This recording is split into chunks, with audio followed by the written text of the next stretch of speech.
আলাইকুম, আমি নাসিবা ফাইরুজ খান। আজকে আমরা শুরু করব দশম অধ্যায়। এর আগের লেকচারে আমরা নবম অধ্যায় শেষ করেছিলাম। দশম অধ্যায় হচ্ছে নবম অধ্যায়ের একটা অ্যাপ্লিকেশন ফর্ম, অর্থাৎ নবম অধ্যায়ে আমরা যে ম্যাথগুলো শিখেছিলাম সেটা কিভাবে আমরা দৈনন্দিন জীবনে কাজে লাগাতে পারি এটা আমরা দেখব দশম অধ্যায়ে। যেমন আমরা একটা পাহাড় অনেক সময় দেখি যে পাহাড়ের উচ্চতা দেয়া থাকে যে এত কিলোমিটার। তো আমাদের মনে প্রশ্ন আসতে পারে যে পাহাড়ের উচ্চতা কি তাহলে গজ ফিতা দিয়ে মাপে? বিষয়টা এরকম না। এই ধরনের প্রবলেম সলভ করার টেকনিকগুলো আমরা এখানে দেখব। দশম অধ্যায় শুরু করার আগে আমাদের কিছু ডেফিনেশন সম্পর্কে ভালো আইডিয়া থাকতে হবে। তাহলে চলো শুরু করা যাক। আমাদের প্রথম ডেফিনেশন হচ্ছে ভূরেখা। এখানে বলা হয়েছে ভূতলে অবস্থিত যে কোনো রেখা।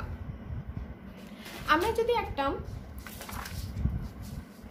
পেজকে তল হিসাবে কল্পনা করি, আমরা জানি তল কিভাবে গঠিত হয়। আমি যদি একটা রেখা টানি, এভাবে পাশাপাশি অনেকগুলো রেখা দিতে থাকি খুবই কাছাকাছি ভাবে, এরকম অনেকগুলো রেখার সমষ্টি মিলে একটা তল তৈরি হয়।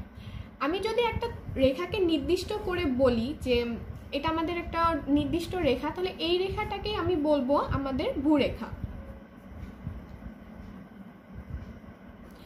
অর্থাৎ ভূতল যেটাকে আমি এইটাকে বুঝাচ্ছি, যেটা আমি এই তলটাকে বুঝাচ্ছি, আমাদের কাগজের তলটা, সেই তলে যে কোনো রেখা অথবা নির্দিষ্ট একটা রেখা আমি বলে দিলাম যে আমি এই রেখাটা নিয়ে কাজ করব, তাহলে সেই রেখাটা হবে ভূরেখা।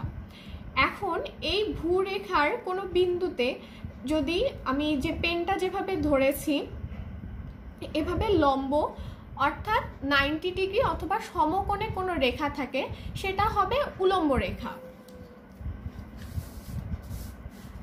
উলম্ব রেখার সংজ্ঞাটা হচ্ছে ভূমিতলের উপর লম্ব যে কোনো রেখা। ভূরেখাকে শয়ন রেখা বলা হয়, আবার উলম্ব রেখাকে ঊর্ধ্বরেখা বলা হয়। আমি যদি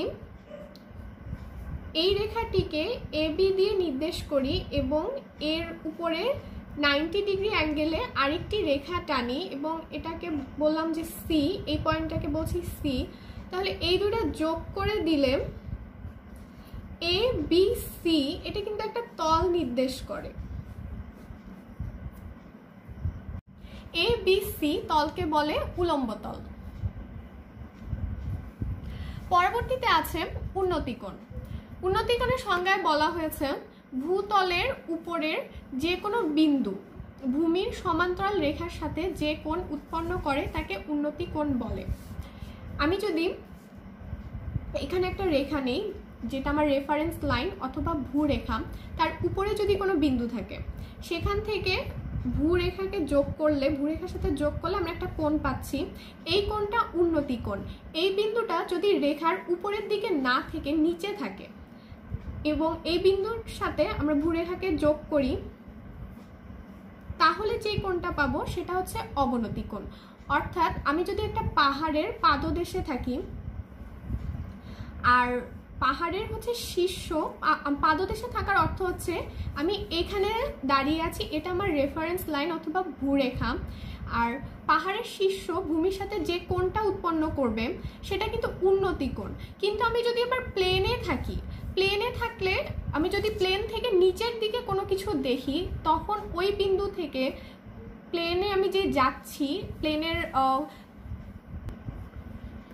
সারফেসের সাথে যদি যোগ করি, অর্থাৎ প্লেনের মেঝে বলতে পারি, তাহলে যে কোণটা উৎপন্ন করবে সেটা হবে অবনতি কোণ। তাহলে অবনতি কোণের সংজ্ঞা হচ্ছে ভূতলের সমান্তরাল রেখার নিচের কোনো বিন্দু ভূরেখার সাথে যে কোণ উৎপন্ন করে তাকে আমরা বলবো অবনতি কোণ। কোণ অনুযায়ী ত্রিভুজটা আমরা কি ধরনের আঁকবো, অ্যাপ্রক্সিমেট ত্রিভুজের চিত্রটা কিরকম হবে সেটা আমাদের একটু দেখা দরকার। যখন আমি বলছি 30 ডিগ্রি উন্নতি কোণ দেয়া আছে, তখন ভূমিটা বড় হবে, লম্বটা ছোট হবে। এটা যদি আমাদের 30 ডিগ্রি কোণ হয়, এই কোণটার বিপরীত বাহু অর্থাৎ এটা হচ্ছে লম্ব, লম্ব ছোট আর ভূমি বড়। যখন 45 ডিগ্রি হবে তখন ভূমি লম্ব ইকুয়াল হবে আমরা জানি যে এটা যদি 90 ডিগ্রি হয়, এটা যদি 45 হয়, তাহলে এইটাও কিন্তু 45 হবে।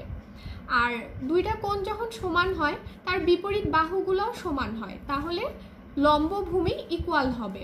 আর 60 ডিগ্রি কোণ যদি দেয়া থাকে তখন ভূমিটা ছোট করে আঁকবো আর লম্বটা ভূমির থেকে বড় হবে।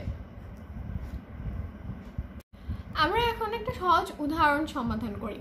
এখানে বলেছে একটি টাওয়ারের পাদদেশ থেকে 75 মিটার দূরে ভূতলস্থ কোনো বিন্দুতে টাওয়ারের শীর্ষের উন্নতি কোণ 30 ডিগ্রি হলে টাওয়ারের উচ্চতা নির্ণয় করো।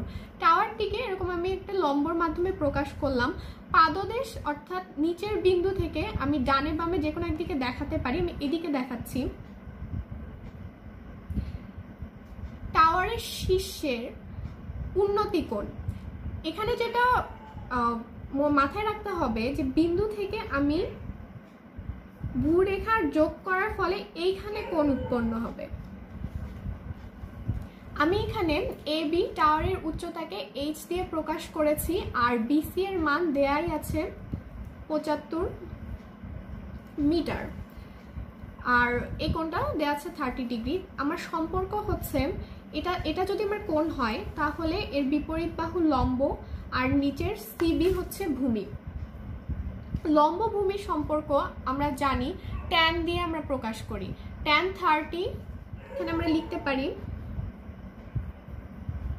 Tan 30 degree is equal to লম্ব ডিভাইডেড বাই ভূমি h ডিভাইডেড বাই 75। ট্যান 30 এর মান 1/√3, এপাশে থাকছে h ডিভাইডেড বাই 75। h এর মান হবে 75 ডিভাইডেড বাই √3। এটা ক্যালকুলেট করলেই আমরা অ্যান্সার পেয়ে যাব।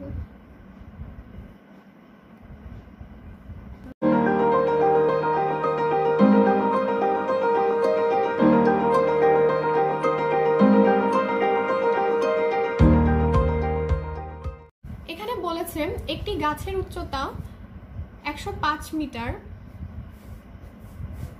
গাছটির শীর্ষের উন্নতি ভূমির কোনো বিন্দুতে উন্নতি কোণ 60 ডিগ্রি হলে গাছটির গোড়া থেকে ভূতলস্থ বিন্দুটির দূরত্ব নির্ণয় করো। এই উদাহরণটিও আগের উদাহরণের সাথে অনেকটাই মিল আছে, তারপর আমি চিত্রটি এঁকে দেখাচ্ছি। গাছের উচ্চতা অর্থাৎ গাছকে যদি আমি এভাবে আঁকি তাহলে এটার উচ্চতা 105 মিটার, গাছটির শীর্ষের উন্নতি অর্থাৎ গাছের শীর্ষের উন্নতি 60 ডিগ্রি। আর এখানে যেটা করতে হবে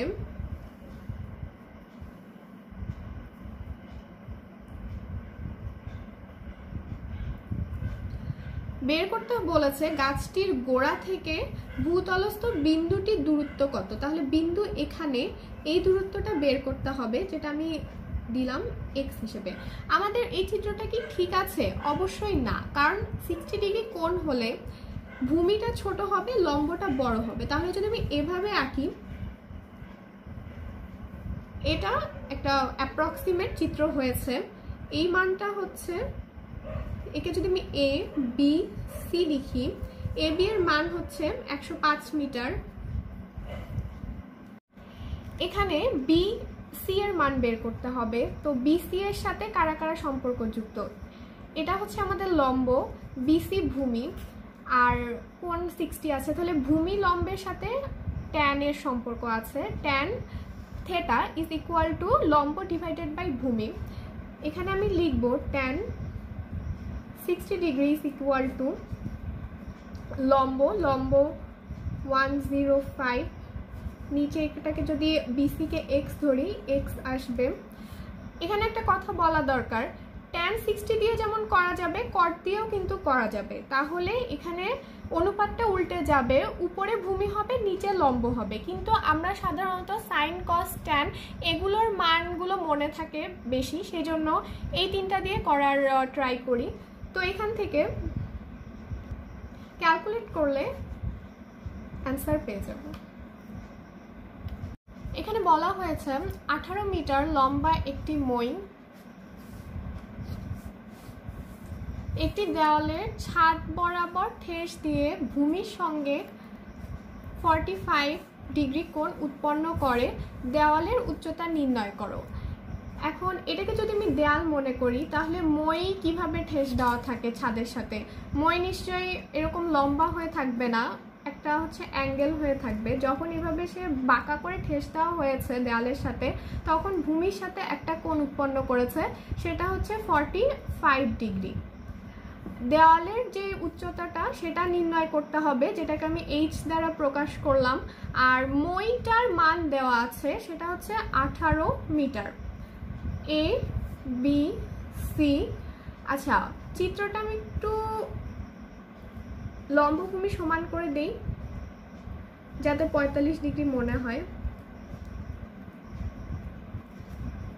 এ বি সি, মইয়ের মানটা দেওয়া আছে, দেয়ালের উচ্চতা বের করতে হবে।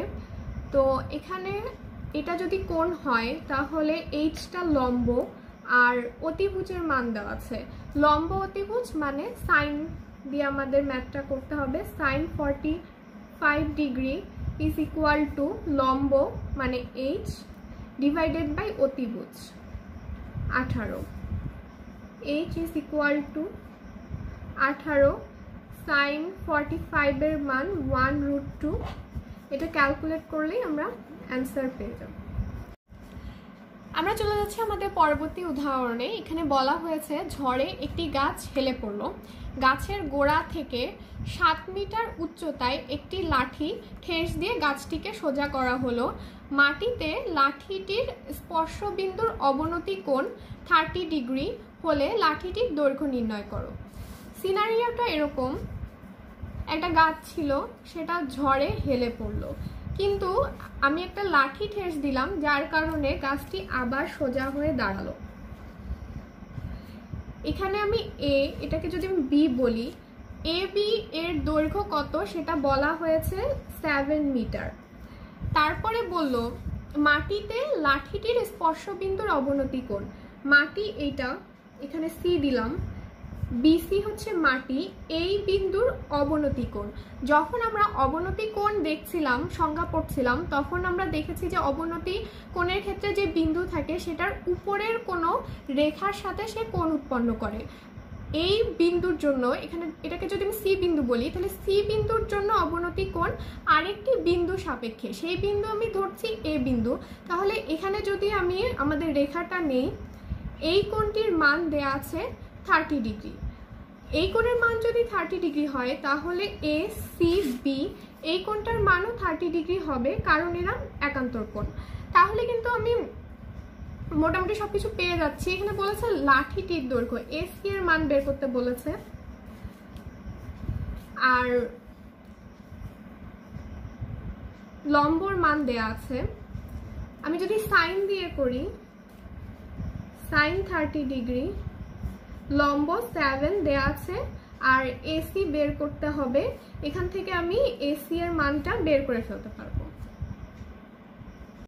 এই উদাহরণে কোয়েশ্চেনটা একটু বড়, সো আমরা একটু মনোযোগ দিয়ে পড়ি।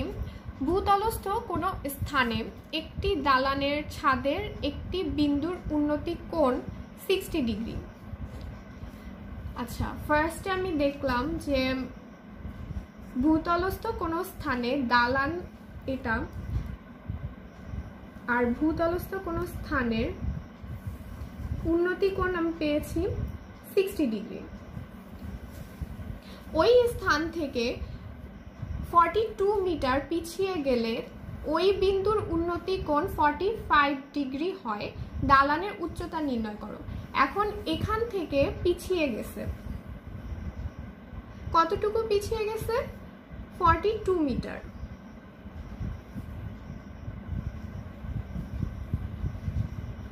তখন উন্নতি কোণ হয়েছে 45 ডিগ্রি। যদি A B C D, BC কে আমি এক্স ধরে নিলাম। আমরা হচ্ছে এ ডি বি ত্রিভুজটা ধরেও ফার্স্টে করতে পারি, আবার এ সি বি ত্রিভুজ ধরে করতে পারি। তো আমি প্রথমে হচ্ছে বড় ত্রিভুজটা ধরে করছি। এখানে 45 ডিগ্রি, ভালো কথা। পুরা বিডি এর মান কত? বিডি এর মান হচ্ছে 42 প্লাস এক্স। ওকে, তাহলে এটা হচ্ছে ভূমি। আর লম্ব এবি, লম্বের মান বের করতে হবে এইচ।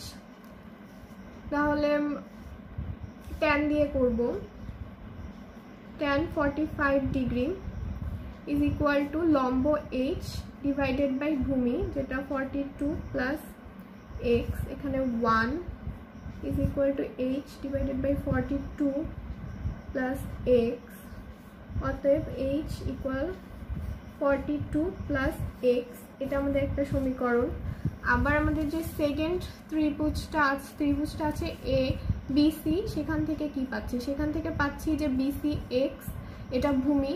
আবার হচ্ছে এ বি এইচ, যেটা লম্ব, তাহলে tan দিয়ে করতে পারি। tan 60 degree is equal to লম্ব divided by ভূমি, লম্ব h, নিচে x, √3 is equal to h divided by x। এখান থেকে আমি যে কোনো একটা মান বের করতে পারি, h এর মান বের করলাম, √3 divided by x। h এর মান নিয়ে যে আমি প্রথম সমীকরণে বসাই, তাহলে যেটা আমি পাচ্ছি h is equal to √3x equal 42 plus x. এখানে এটা এই পাশে নিয়ে আসলে সাইড চেঞ্জ করলে আমরা পাবো √3 মাইনাস 1 ইন্টু এক্স ইকুয়াল 42। এখান থেকে কিন্তু x equal 42 divided by √3 minus 1, actually আমি একটু এই পাশে করে দেখাই, x equal 42 divided by √3 minus 1 করলে এক্স এর মানটা পেয়ে যাব। সেখান থেকে এক্স এর মান পাওয়ার পর এখানে আমি এক্স এর মান বসালে এইচ এর মানটা পেয়ে যাব, যেটা আমার দালানের উচ্চতা। এই উদাহরণটি আমাদের একটা ইন্টারেস্টিং ম্যাথ। তাহলে দেখা যাক এখানে কি বলা হয়েছে। একটি খুঁটি এমনভাবে ভেঙে গেল যে তার ভাঙ্গা অংশ দণ্ডায়মান অংশের সাথে 30 ডিগ্রি কোণ উৎপন্ন করে। খুঁটি গোড়া থেকে 10 মিটার দূরে মাটি স্পর্শ করে। খুঁটিটির সম্পূর্ণ অংশের দৈর্ঘ্য নির্ণয় করো। একটা খুঁটি ছিল, খুঁটিটার এখান থেকে মানে এই পার্টটা যদি ভেঙে যায়, যে এসে মাটির সাথে 10 মিটার দূরে, খুঁটির গোড়া থেকে 10 মিটার দূরে, আমি 10 মিটার নিয়েছি, 10 মিটার দূরে এটাকে এ বললাম, বি বললাম, সি বললাম, ডি দিলাম, মাটির সাথে কত কোণ উৎপন্ন করে? সরি, এখানে হচ্ছে দণ্ডায়মান অংশের সাথে কোণ উৎপন্ন করে, মানে হচ্ছে এই কোণটা 30, যেটা এখনো পড়ে যায় নাই, এই অংশটা দণ্ডায়মান, এ বি দণ্ডায়মান, আর পড়ে গেছে হচ্ছে এ আর ডি অংশটা, যেটাকে আমি এখানে এসি দিয়ে লিখেছি। এই কোণটা 90 ডিগ্রি, এই কোণটা 30 ডিগ্রি, তাহলে এই কোণটা অবশ্যই 60 ডিগ্রি। এখন আমি বললাম যে এক্স উচ্চতায় খুঁটিটি ভেঙে গেছে, আর পুরা খুঁটিটার উচ্চতা হচ্ছে এইচ, তাহলে এডি এর মান কত? H minus x. এসি এর মান হবে এইচ মাইনাস এক্স। তো এখন শুরু করা যাক। আমি tan দিয়ে এক্স ডিভাইডেড বাই 10 করেছি, অর্থাৎ লম্ব ডিভাইডেড বাই ভূমি করে এখানে এক্স এর মানটা বের করে নিয়েছি। আবার এসি অতিভুজ, তাহলে আমরা সাইনে যাব, সাইন 60 যদি করি তাহলে কি পাচ্ছি? X divided by h minus x. এখানে সাইন 60 মান জানা, এক্স এর মান আমি বের করলাম, এখান থেকে এইচ এর মানটা বের হয়ে যাবে, ক্যালকুলেট করলে তোমরা এইচ এর মান পেয়ে যাবে, যেটা অ্যান্সার। অবনতি কোণের কনসেপ্টটা যেন ক্লিয়ার হয় সেই জন্য আমি এই উদাহরণটি দেখাচ্ছি। এখানে বলেছে একটি ঘরের ছাদের কোনো বিন্দুতে ওই বিন্দু থেকে 20 মিটার দূরে ভূতলস্থ কোনো বিন্দুর অবনতি কোণ 30 ডিগ্রি, এখানে 20 মিটার আছে, হলে ঘরটির উচ্চতা নির্ণয় করো। এখানে বিষয় যেটা হচ্ছে যে এটা একটা দেয়ালের ছাদের একটা বিন্দু থেকে, ওই বিন্দু থেকে 20 মিটার দূরে ভূতলস্থ কোনো বিন্দু, ভূতলস্থ বিন্দু এইটা, ছাদের বিন্দু হচ্ছে এটা, এ ছাদের বিন্দু, ভূতলস্থ বিন্দু সি। এখন অবনতি কোণ, সি বিন্দুর অবনতি কোণ, সি বিন্দুর অবনতি কোণ অবশ্যই নিচে হবে না, মানে যেই হচ্ছে রেখার কোণটার সাথে আমরা কোণ উৎপন্ন করাবো সেটা আসলে নিচে হবে না, সেটা উপরে হবে। সি বিন্দুর অবনতি কোণ আমরা এ বিন্দুর সাপেক্ষে নির্ণয় করব। তাহলে এ বিন্দু থেকে একটা লম্ব নিলাম, এখন কোণটা হচ্ছে এইখানে, এটা হচ্ছে আমাদের অবনতি কোণ 30 ডিগ্রি, আর এই কোণটা 30 ডিগ্রি হলে এই কোণটা 30 ডিগ্রি হবে। এই এ সি এর মান দেওয়া আছে 20, আর এ বি এর মানটা আমরা ধরে নিচ্ছি এইচ এর মান বের করতে হবে। তাহলে এটা করে দেওয়ার তো আর কোনো দরকার নেই।